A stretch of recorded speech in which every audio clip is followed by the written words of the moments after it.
Hello everyone, this is Hillary with Dominion Tea, and today we're going to talk about mouthfeel versus flavor when it comes to describing tea. And this is actually quite important if you're a routine tea drinker, because this is going to help you help yourself find your next favorite cup of tea.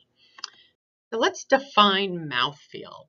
Mouthfeel is actually the physical sensation produced in your mouth, either during or just after. So we talk about aftertaste for a moment. Consumption of food or a beverage. Now we're going to talk about the most common descriptions we use when talking about mouthfeel with tea. So the first off is body, and body usually could take on a couple of different descriptors. So you could say heavy, you can say light. Sometimes it will go into a function of whether it's coating, which is another descriptor, or watery, meaning that it just cleanly left your mouth.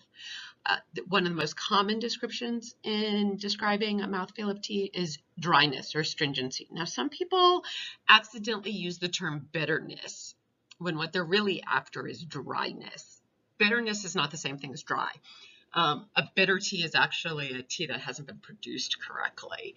But there are teas that are absolutely drying, and the amount that they dry your mouth actually will give you the grade of the tea. So Darjeeling is a prime example of this. If the Darjeeling estates produce a Darjeeling that is not astringent, that Darjeeling is not considered good. So dryness is a characteristic very much of some teas. Of course, we have creamy or milky, right? There's milk oolong for a reason, and many of the oolongs that also come out of Alishan are considered creamy or milky. There's absolutely metallic teas, right? These are our rock teas out of Wui. You could have cooling or warming teas. Now we're going to start into some of the ingredients that get blended in, right? So a cooling ingredient is typically mint or menthol, right? Warming is going to be cinnamon, some of your allspice, nutmeg. And then there's stimulating ingredients. Think citrus. So this is lemon, lime. But what you're really talking about here is, what do you physically feel in your mouth as you either drink the tea or just after you have swallowed? And that is different than when we talk about flavor of tea. Right. And so the flavor is really a combination of both taste and smell. And predominantly, it's a description of smell. So now we're talking about vegetal, we're talking earthy, fruity, you name it. We still have milky, right? So milky is one of the few descriptors that can go between mouthfeel and flavor.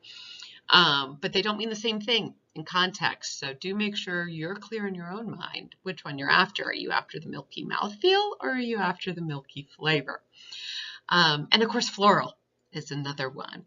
So the fun part of practicing this, and we absolutely encourage you, is that you need to understand your own preferences. And the reason you need to understand your own preferences is this helps you pick out future teas to try. It also helps you understand what it is that you're consuming day in and day out. And so there's nothing to be lost in mindful consumption of tea and food, because what this will bring to the forefront is whether you really like what you're putting in your body. And there is something to be said for that. So as you're trying to learn the difference between mouthfeel and flavor, I would highly recommend, as you drink your teas, have a scratch piece of paper nearby or a little notebook and a pencil, and write down what's going on.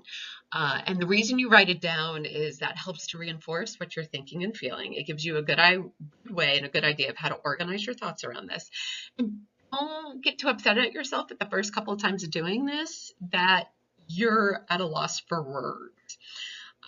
And so this is where Google comes in handy. There's plenty of flavor reels out there. There's lists of mouthfeel, including in this video. And that will give you a chance to go back and really think about what is going on. And as you're writing all this down, think about what's more important to you, mouthfeel or flavor. There are definitely people where mouthfeel is a very big deal, and they will not consume certain teas because they do not like mouthfeel of them. And so texture is often very much an issue. And you will know if you're a texture person based off of foods you have a tendency to avoid because of their textures. And that may hold true for types of tea. So personally, I am not a big fan of astringency. So if I'm going to drink a Darjeeling, yes, I will drink it at a boil to make sure it's a good Darjeeling based off of the characteristics that the state is given. But generally, I'm going to brew my Darjeeling down at 195 degrees because that gets rid of the astringency, because I'm not a big fan of that. But it also tells me when I'm going and looking for teas just for me, I'm probably not going to go pick out a Darjeeling. I'm going to go try something else. So those are the things you want to learn as you go about trying to investigate and find new teas, because this gives you a chance to find your next perfect brew.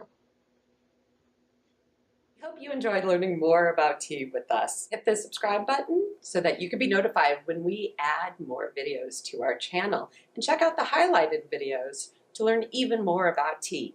And last but not least, you can check out all of the teas we talk about in our videos at dominiontea.com.